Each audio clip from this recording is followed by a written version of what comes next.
Hey, welcome to another episode of Mike's Collection.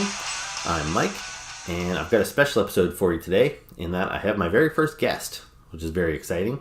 I've got a former senior product designer from Hasbro.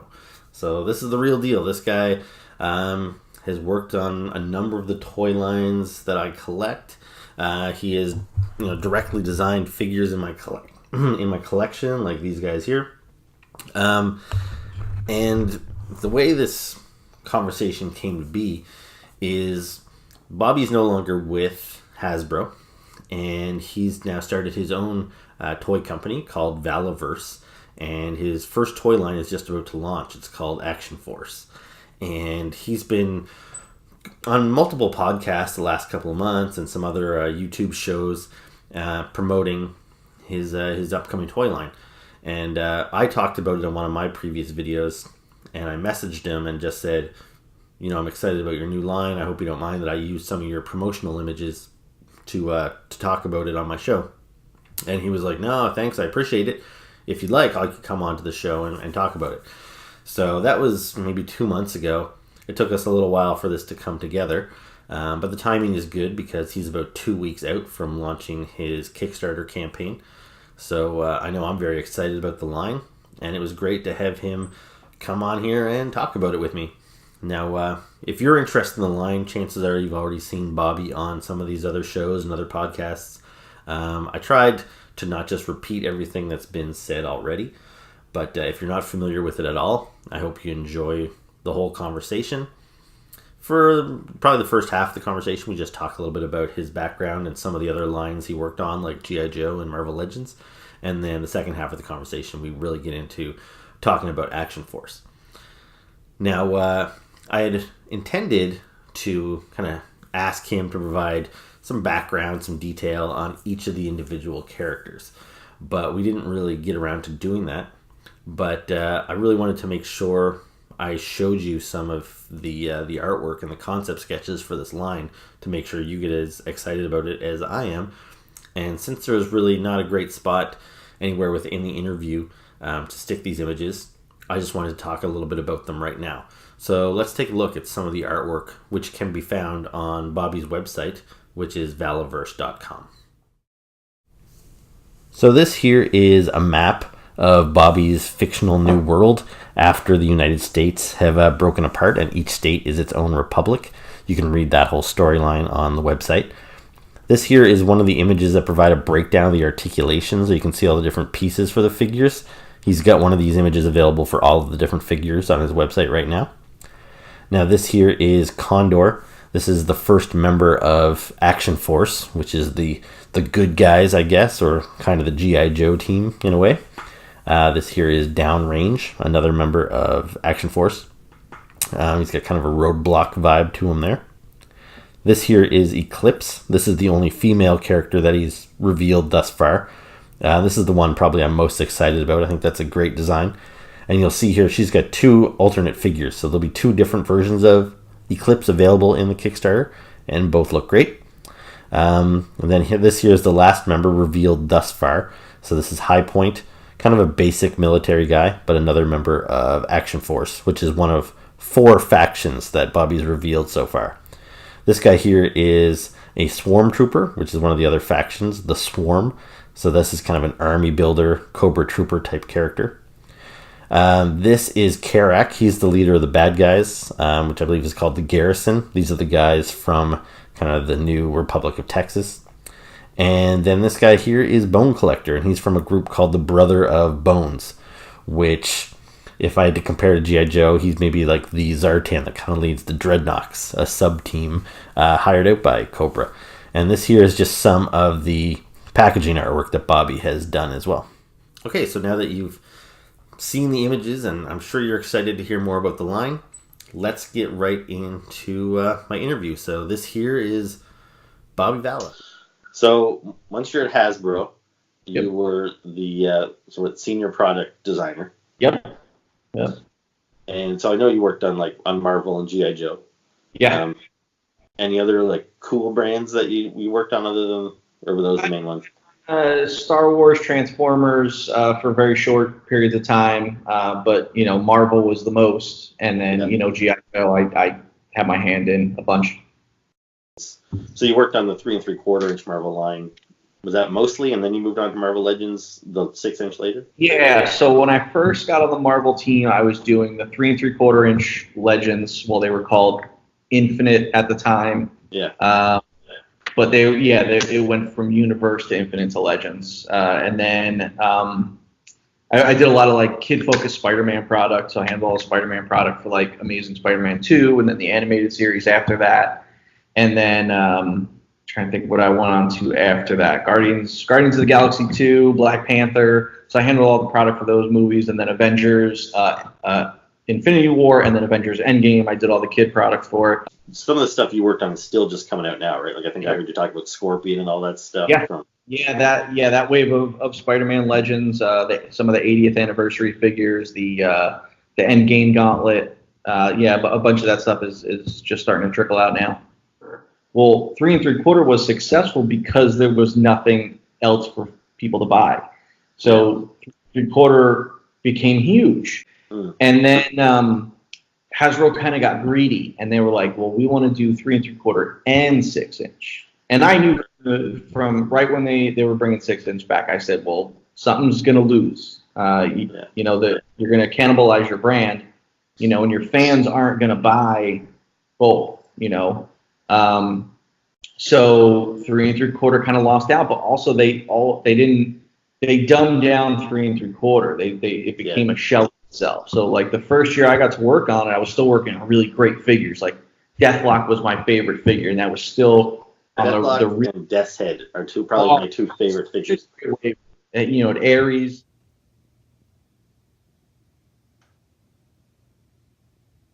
In that same year, so it was like I was still using like the good articulation, had a lot of deco ops, and then all of a sudden they started cutting costs. And then it got to the point where in order to make a $10 figure, it would take all the accessories out, take out articulation. So I felt bad because I was creating this shell of a figure and people were upset about it. So it failed because of that. It's like what they should have done was we look at the Star Wars model where they had 3 3/4, they brought in 6-inch, and then they kept 3 3/4 still a quality product. I was a Joe kid. I was a hardcore G.I.Joe kid. But I also, growing up, I mean, I was born in '82, so I was a child of the '80s and the '90s, so it was like perfect. Some, older guys were just '80s guys and then got out of toys in the '90s. I was able to span all of it, so I feel like I got both eras of good toys. So I had, Joe, and then Joe rolled into, I had He-Man and Thundercats and Silverhawks, and then that rolled into Turtles. Turtles was huge for me. Yeah. And then like Batman the animated series was huge, and like I remember all those lines, like when Kenner was putting out like RoboCop and Swamp Thing and the Aliens Predator line. Like I ate that stuff up as a kid, so I loved all of that shit, man. When the Shadow movie came out, I got all that stuff. Robin Hood, Prince of Thieves, like all of it. Exo Squad was huge for me. So I collected a lot, but Joe was always my go-to. Joe was what I had the most of. Like 2007 was a great time because 25th anniversary just came out, and that was like I was all in then. I collected Star Wars hardcore when Kenner brought the line back in, what was that, 94 or 95 was when they brought the line back. Yeah. So I ate all of that up. I had every single figure, every variant, everything. Like I love that Star Wars line. Yeah. And then episode 1 came out, and I remember waiting in line till midnight when Toys R Us opened. I can go get the episode 1 figures, and then I saw episode 1, and then it just ruined it for me. And then I remember that year I wanted to go to Comic-Con, and to go to Comic-Con, I sold my entire Star Wars collection to pay for my trip to Comic-Con. So that's what I ended up doing. So I got out of Star Wars, but then like over the years, like I started collecting 25th, and then I just always stuck with that. But then I'd say around 2011, I went back and started collecting vintage again. Yeah. And now it's like I have everything. So you have a full vintage collection, and you have everything from the modern era?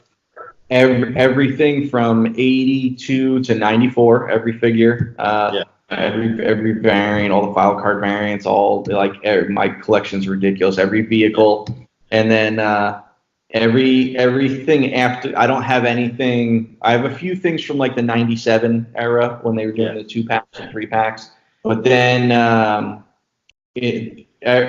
nothing. I don't own anything from like 2002 to 2006. Like, to me, that whole era just doesn't exist because it was fondness for that a little bit. Because like, I was huge into Joe when I was a kid, and I was there right from like the initial line in '82, and it was about 1990 that I was kind of losing interest. Partly because I didn't necessarily like repeat characters, and they were starting to get a lot more Snake Eyes and whatnot. So I kind of got out of it. And I was excited when I saw G.I. Joe's trickle back out around the late 90s with those 2 and 3-packs, but it was all like reused molds, and some of the names were just off, and it felt kind of slapped together. Like Snow Job was whiteout or whatever. So I was like, I don't know about these. And then I was buying a Toy Fair magazine on the regular, and I remember the article where they showed these new sculpted Joes in 2002, and I was so excited for them. They came out, and they had like the T-crotch, which was a little underwhelming. But they quickly corrected it. And even though the proportions were all kind of weird, I really liked a lot of those designs.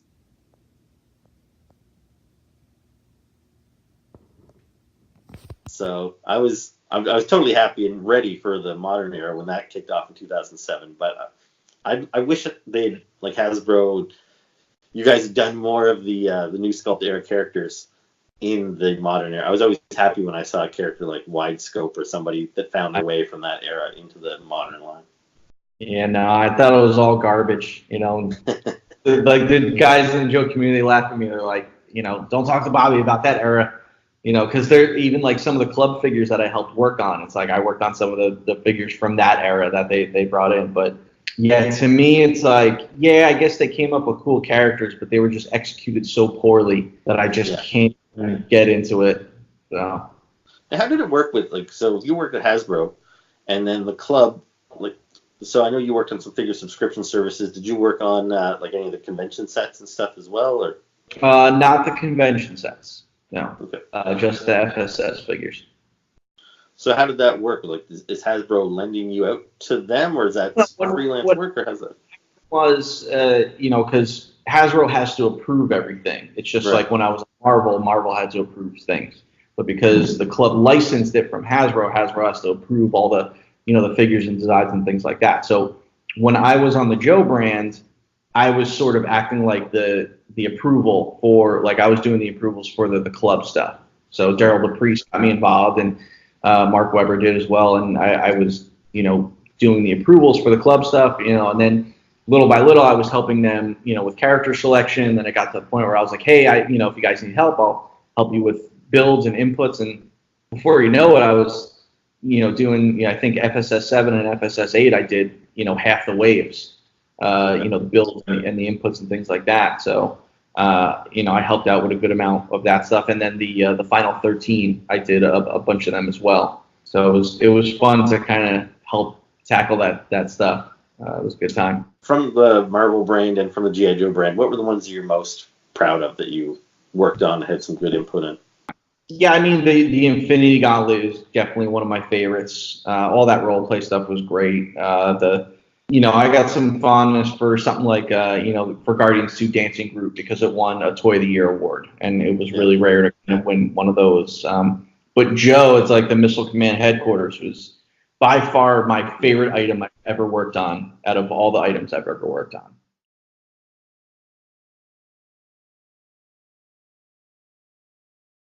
Are there any characters specifically from either of those lines that, like, you maybe hoped to squeeze into that last figure subscription service or anything that just weren't able to happen? Yeah. Off the top of my head, I mean, I would have loved if we, obviously if I could afford to tool up figures. I was a big G.I. Joe movie fan because Cobra La was awesome, so I would have loved to have done a Globulus and a Royal Guard, just because, we got the other ones. We might as well. Those were like the only ones we were missing. Yeah. So it would have been nice to get those figures, but what are you going to do? I know, especially because we got the Pythona finally. Oh, yeah. So Yeah, it's a shame we never got Globulus, but Yeah. at least with Boss Fight making their Medusa like body. Yeah. I bought one because I planned to do a custom Globulus because it was like the perfect parts to do it. Yeah, I've got all the parts to do it. I just haven't snapped them together, but just knowing that I can do it, it makes me feel a little bit better.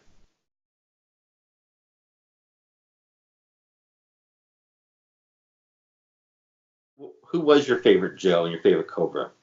I mean, Steel Brigade was. I'm a huge Steel Brigade fan. Right. So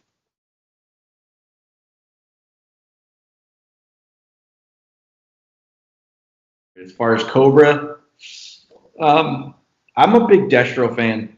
Yeah. Really like Destro a lot. He was just cool. Coded Cobra Commander was up there too. But if I had to pick just one, Steel Brigade is my guy. Even though he's a squad, not really a character.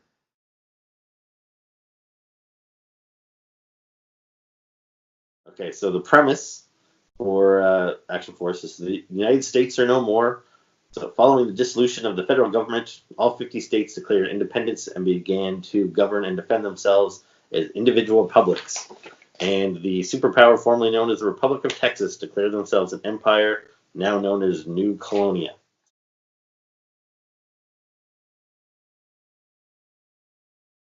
Tell me a little bit about the premise and how you came up with this. And yeah, I mean, after I left Hasbro, I was toying with the idea of just kind of doing my own line. So many people were successful doing their own lines, and I was like, yeah, why not? What would I do? And then I was just thinking, like, my time on Joe. I'm like, well, I would love to do, something Joe related because there's no G.I. Joe out there, and people are clamoring for Joe product. And I was like, well, because I can't do G.I. Joe, maybe I can do something similar, And I knew just the way the collector landscape was. 6 inches is like the new it scale. Even though Joe fans are diehard 3 3/4, but I feel like they would if a 6-inch line was available to them, I think they can get behind it. So I said, let me do something that no one's doing. So right now it's like Marauders is doing military for 3 3/4, and so many other people are playing in that 3 3/4 inch arena.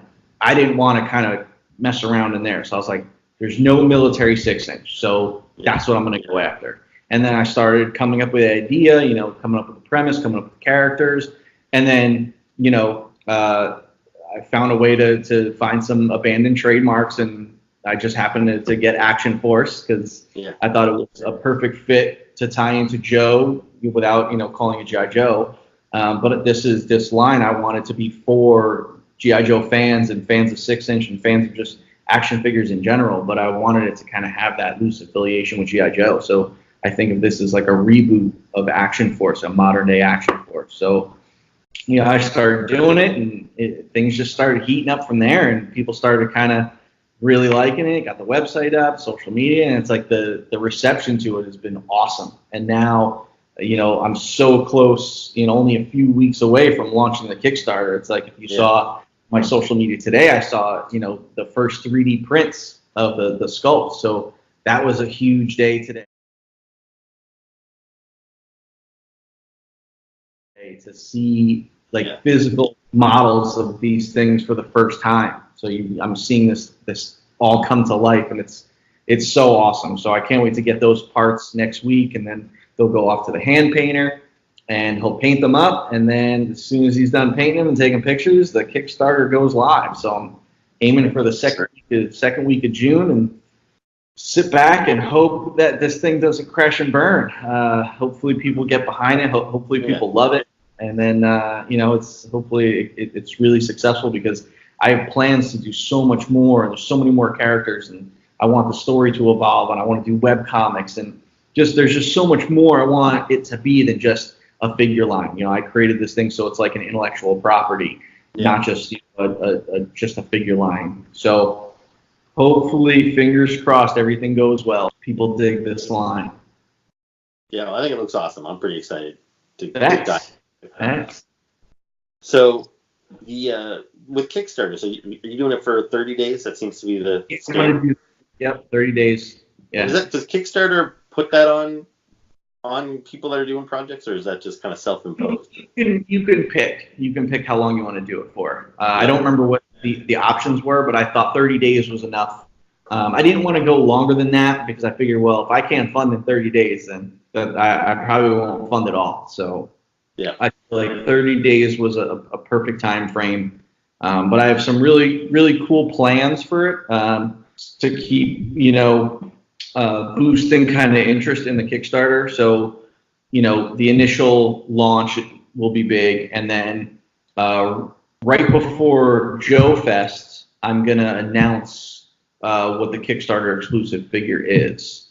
And then that's going to be a big reveal. And then Joe Fest, I'll have all the figures to show, and so people can come to the booth and check out the figures and buy T-shirts and art prints, and hopefully that'll boost some sales for the Kickstarter. And then at the end, hopefully it spikes again. So it'd be great if we were funded before Joe Fest. So we'll see how it goes.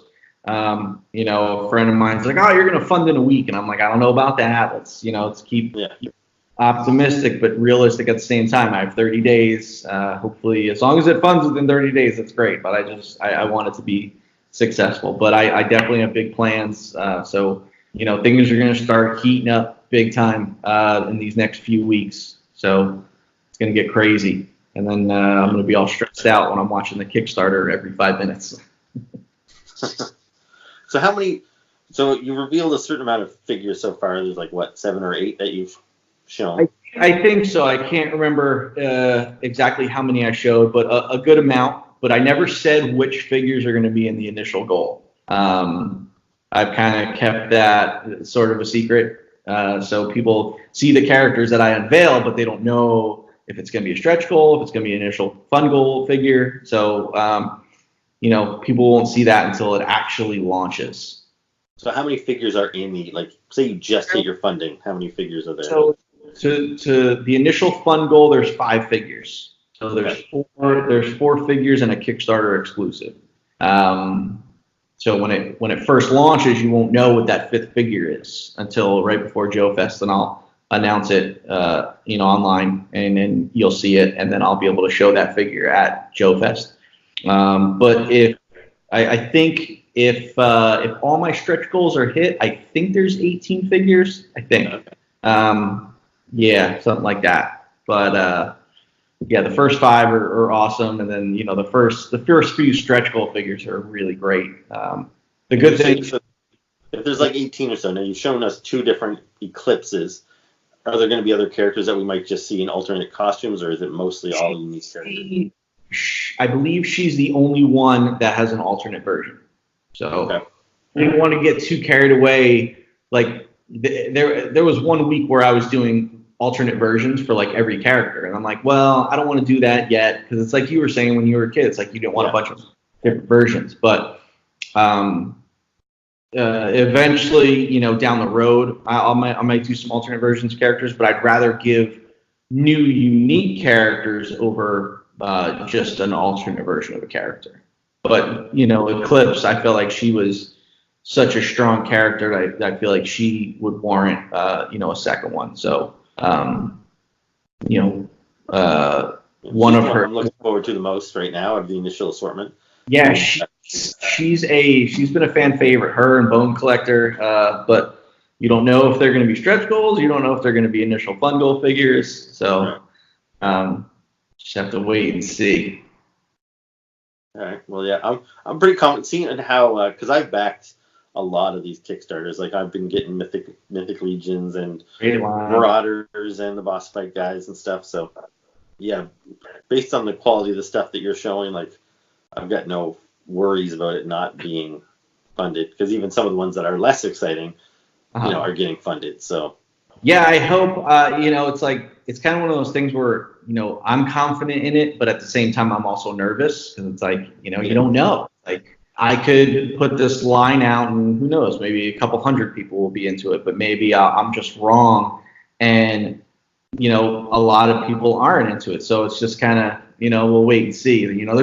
There's a good amount of Joe fans who are very married to 3 3/4, and they won't break scale. So I've had people on his tank and stuff. Some of the comments. Hey man, I love the line, but I'm not going to fund it because I'm a 3 3/4 inch person. There's a couple that have messaged me and said, I don't collect 6 inch, but I like this line. I'm going to collect it. So if I can get a few of those 3 3/4 inch lovers over to 6 inch, I think that'll be good. But at the same time, like I said, it's not only for Joe fans. Like I want people who collect just 6 inch figures in general, or just cool action figures to, people who just like military. Like I hope it spreads around to a lot of different kind of collectors. Now, I don't know if you'd even want to get into this right now, but like, so you're planning, you say you've got big plans. So I assume you're in this for, if it's successful, you will get a few years out of you at least, a bunch of waves. I was going to ask you if you were a fan of, say, the Cobra La in the movie, and you were.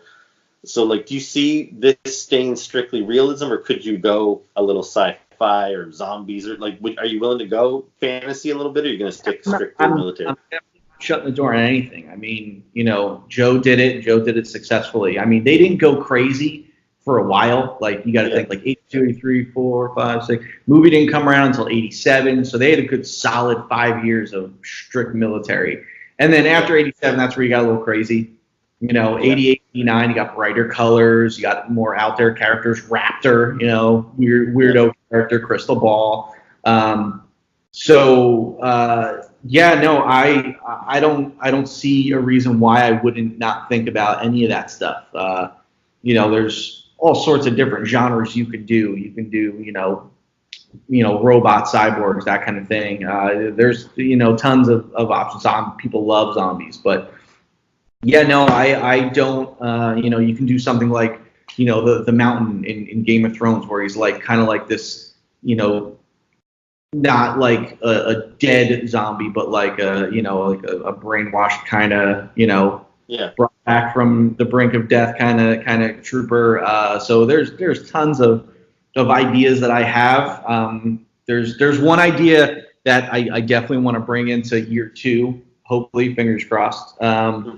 But yeah, I got ideas all over the place. I'll think of something, I'll write it down. I'm like, oh, that would be a cool idea for, a way to go, or a new faction in the lore, or, a new character, that kind of thing. But yeah, there's no door closed for this line for sure. But you also got to watch. You don't want to get too crazy, and then, bringing in aliens and zombies, and then people are like, that's a little much for me, because the 87 movie turned a lot of people off. There's a lot of people that I noticed, people older than me didn't like the G.I. Joe movie. So like fans that hit G.I. Joe like in 82 when it came out aren't necessarily a big fan of the movie. But then someone like me who's a little younger, who came in like 85, 86, the movie was awesome to me. And I still think the movie's great. So it's, it kind of split people a little bit, but, see how it goes. Yeah, one thing I like that, like, Boss Fight is doing is, because, like, the Four Horsemen with their Mythic Legions, they put out, I don't know how many waves of that now, like 6 or 7. Yeah. And they're pretty locked into this world they've built with Boss Fight. So they did wave 1, which is all like Greek mythology, and I was all in on that because I loved Clash of the Titans when I was a kid. So give me all those Gorgons and skeletons and everything. I was all in. But I haven't bought a single one from wave 2, which is more like Lord of the Rings fantasy based. Partly because I'm already buying Mythic Legions. I'm not a big fantasy guy anyway, so. But then they're planning on doing sci-fi next, and I might get back in on that. So maybe even if you don't want to muddy the waters with Action Force too much, if it's successful and runs for a while, maybe like a little sub line, you can get into some crazy stuff. Absolutely, yeah. And that's the thing. If I created my company Valaverse, and then Action Force is my flagship line, but who's to say that I don't create an extension, another line called something different, that's another genre that doesn't tie to Action Force, but it's another 3 3/4 or 6 inch line that is just a cool news story. So we'll see as that gets closer, and see how it goes with Action Force. But we'll just deal with Action Force right now. I got on my plate with that. And one thing I want to ask is, I was hoping I'd have some new information on here, because I know you've been on a lot of shows, and if people have been following you along, I don't want to just totally regurgitate everything. But it seems like every time I thought of a question, because we talked about doing this for about 2 months now, I thought of something, but then you'd answer it somewhere else, and I was like, I got nothing left. And I thought I had a scoop I was going to ask you about China's tariffs, but then I saw you address China tariffs a little bit on Instagram the other day. Yeah, but I haven't talked about it yet because what are your thoughts on that? Where does that leave you? It definitely sucks. You know, I don't get involved with political stuff. If people ask my views, I'll tell them, but I don't just put it out there. You know, just because that's just, you know, I don't want to turn people off or alienate anybody or things like that. You know, it's just I like talking toys and stuff like that. So, you know, if people want to ask, talk about it over a beer, fine, we can do that. But I don't like to use like my platform to get all like political and things like that. But you know, when I heard that toys were involved in the tariffs, I was like, oh shoot, that's not going to be good. You know, so I was like, that's going to affect people. I said, that's going to affect me. You know, I'm not shipping yet. I won't ship until next year, but it's going to affect people now. And I said, if it's still in effect next year, it's going to affect me, you know, negatively. So, you know, I was like, wow, this is kind of bad. And then I saw that the Toy Association was like, you know, let's do this petition. Now, granted, petitions don't really do anything. You know, look, Game of Thrones petition, they're not going to rewrite season 8 as much as I would like them to. But, you know, the petitions won't do anything, but it kind of created awareness. And I felt like I needed to kind of put that out there to, you know, let people know, like, hey, this is going to affect people as manufacturers and collectors. Like, you know, because, you know, if your figures get more expensive, it's going to get more expensive because of this. And I don't think toys should be lumped into this.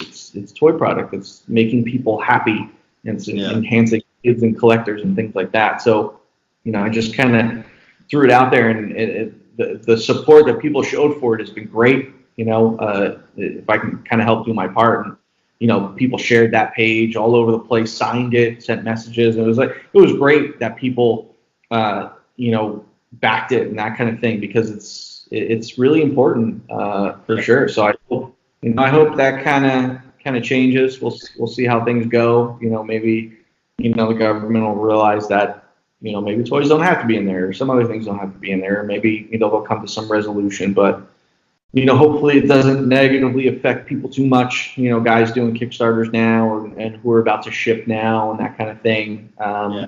But yeah, hopefully for my sake, it's resolved by next year. So we'll see. Somewhere between 30 and 35. It wasn't going to go over 30. It wasn't going to go over 35, and it wasn't going to go under 30. So I have a number in mind. But as you know, I'll probably flip-flop back and forth with that. Probably so, until. Like, is this, like, I know you've been planning this for a long time and putting in a lot of research. So in the last couple of weeks here, since this kind of hit the fan, are you having to rethink the numbers a little bit because of it? Yeah, I don't know. I don't want it to, you know, my thought is, because I'm not shipping until next year, and who knows if that tariff will still be in place, I don't want to negatively affect the costing of the line preemptively and, you know, before I know. So my thought is leave everything how I planned it, and if it's still in place, I'll let that come out of my end. I don't want the consumer, the people backing this project, to be negatively affected by this. So, you know, the whatever number I decide on for the cost per figure will not have anything to do with the tariff. You know, I look at like Marvel Legends, it's like, yeah, it's $20, but how often do you really get accessories with them, things like that? It's like, I wanted my figures to have a ton of accessories, a lot of deco. I wanted you to feel really good about the product that you're getting. When you open that box, it's like, wow, like this is a really, really cool premium product. I made sure with my figures that the accessories they come with can be stored on them somewhere.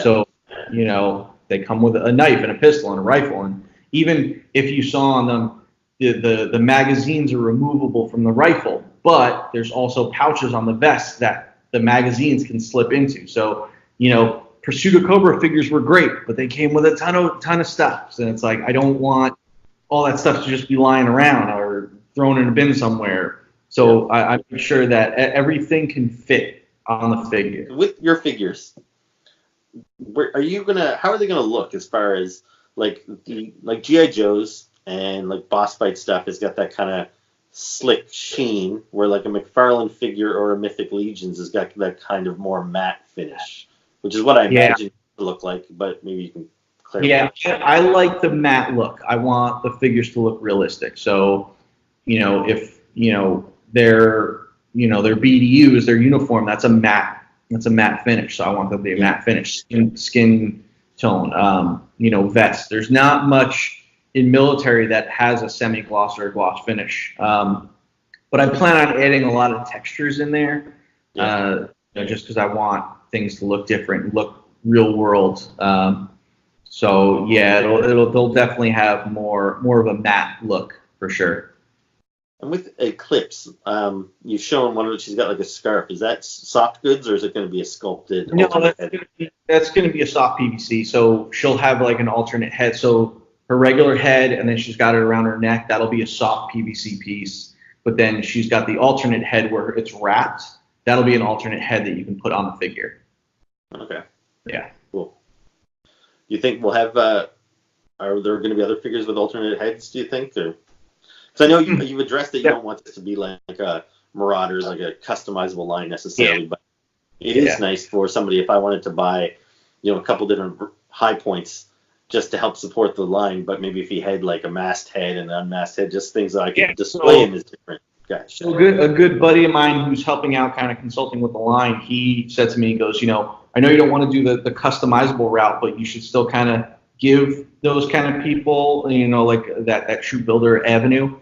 So he said, you should add a balaclava head to all like the Action Force figures. So Condor, he's got the unmasked head, but then he comes with a balaclava head, a standard one. So does, downrange. So you can just create troopers and troop builders with just like a masked head and things like that. So where I can fit it in, I'll fit extra heads in. I wanted to kind of follow the model that like G.I. Joe did. Now, in 82, 83, they reused a bunch of heads. But then after that, every guy had a unique head. Like that head was for that character. And it lasted for a good long time before they started reusing heads again in like the late 90s. So I kind of wanted to keep to that. If it fits, like, and I'm like, okay, well, I want to do this other character. Oh, he kind of looks like him. Maybe I'll just change the hair color. I might look into it. I'm not saying no, but I'm not saying yes either. So we'll see how it all goes. The whole point of this line, I want everyone to be involved. Like, yeah, it's my line, but I want people to feel like they're a part of it. So that's why I try to do updates all the time and let people in on the process and see how it's all going. There's very little I'm keeping a secret. Like, the Kickstarter exclusive figures. When people finally hear what that figure is, they'll understand why I had to keep it a secret. The lineup for what the Kickstarter initial goal is going to be, I'm keeping that. But everything like that, like I'm showing stuff. Like I'm showing stretch goal figures, and I'm showing all sorts of different characters and things like that. So, I want people to know that they're part of this process, and that it's about them as much as it is about me, because I'm making this line because I love it, but I'm also making it because I want other people to love it as well. And so once the Kickstarter is over, are you planning on keeping these in stock and for sale on your website, or is it like a one-shot deal? Or? So I'll put in, when we go to tooling and I place all the orders with the factory, I'll make sure that extras are there, there's the people that got in on the ground floor for the Kickstarter. And then, yes, they'll be available on the website, the online store eventually. I don't want people to think, oh, well, I'll just wait until they're available online, because say it doesn't fund, then they won't be online. So if you like the line, you want to get involved with it, come in on the Kickstarter. And then if there's ones you didn't get during the Kickstarter, you can hopefully get them online later on. But, I would say if you want to back it, and, don't wait till they're available online, because they might not be available, or who knows. But in some capacity, things will be available online for sure. And you're going to be selling through like Big Bad Toy Store or anything? Or are you just going to keep it? I haven't really gotten into that yet. I'm talking to someone about distribution right now. So we'll see how that all goes. Because they asked me about it. I'm like, man, I haven't even thought about that yet. I'm just trying to get the line funded and to tooling. There's enough time to think about, the distribution aspect of it. But yeah, it's on my radar. With packaging, like, are you like, I've seen, you've done some really incredible artwork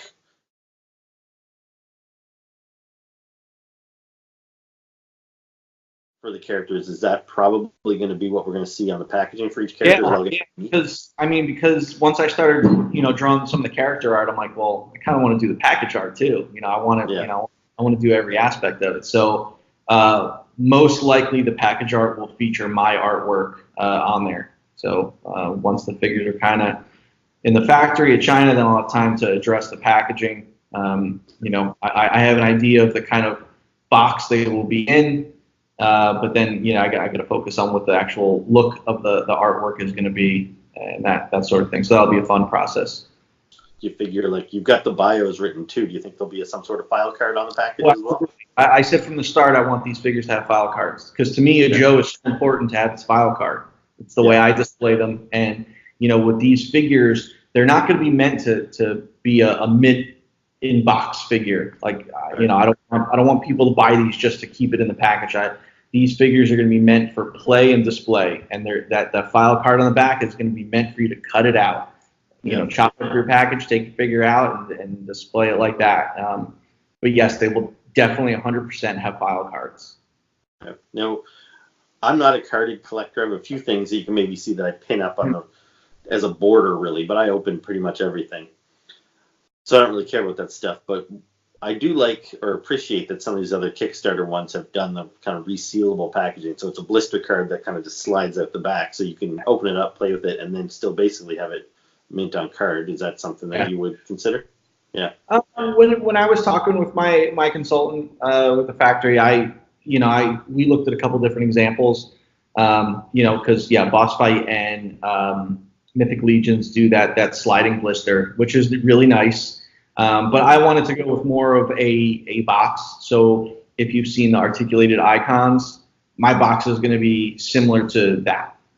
I don't think I've seen those boxed anywhere, but it's like a smaller version of Marvel Legends. So my box, because it comes like my figures come with so many more accessories, it'll probably be a little bigger than the articulated icons, but probably around what Legends is. I like the look of a box to it. So most likely it's going to be a window box with file card on the back, card art on it. So when Wave 2 comes, is it probably going to be a Kickstarter as well, or are you just planning one? I'm not sure yet. I'm not sure. I know like Mythic Legions, they did their first successful Kickstarter. And then for their second wave, they did another hugely successful Kickstarter. But now they're at the point where they've been successful for two of them. They really don't need to do anymore, so that they're able to just put waves out. Boss Fight did one Kickstarter, and then they just put waves out on their own. And then the only Kickstarter they did after that was the horse. So we'll see. I mean, it all depends how the Kickstarter goes. I really like the idea of a Kickstarter because people get involved with it. It's the fans helping the manufacturer. It's like, I can't tool all these figures out of pocket, so I need the help of the community and fans to help fund it so it gets done. So if I can make enough off of the first Kickstarter that I can, fund the next wave myself, then by all means, I'll definitely do it that way. But yeah, I'm not there yet. You're going to go with any special convention exclusives down the line, or? I don't have plans for it yet. Because they're 6-inch figures. They're it's a lot to produce. It's hard to at this point for me to say that I'll do like a convention exclusive because the run on that figure, the quantity will be so low, and then it'll be an expensive figure to produce because the lower quantity you go, the more expensive the figure is. But I'd love to do some sort of exclusive down the road. I mean, I'm doing the Kickstarter exclusive figure, but I don't have plans for any other exclusives yet, but that doesn't mean that I won't do exclusives later. I think I pretty much covered everything. I'm sure I'll remember like 10 things I wanted to ask you after I let you go, but you've been making yourself readily available to everybody, so that's cool. Yes, yeah, on social media, on at the Valaverse on Facebook, on Instagram. Go to valaverse.com. Sign up for the newsletters. Yeah, I'm always accessible. Shoot me a message, anything like that, and I'll be glad to talk with people, answer questions, that sort of thing. Awesome. All right. Well, yeah, I'll be continuing to talk about as I see the progress going and promoting it as best I can. And I appreciate the support. so that was my interview with Bobby Vala, talking about his upcoming line, Action Force. So yeah, I'll be talking about this line as it progresses. I already know I'm going to be backing the campaign, so I encourage you to do the same. Spread the word if you can. He's really hoping this is a successful line, and I'm hoping it is as well, because I see a lot of potential here. So yeah, make sure you like the video, share the video, and please put your comments below. And if you have any comments for Bobby, he's as he said in our conversation there, he's made himself readily available. Like I said, he reached out to me very quickly when I messaged him before. So yeah, if you've got any questions for him, reach out to him on his website or Instagram or wherever. So thanks a lot for watching, and I'll see you next time.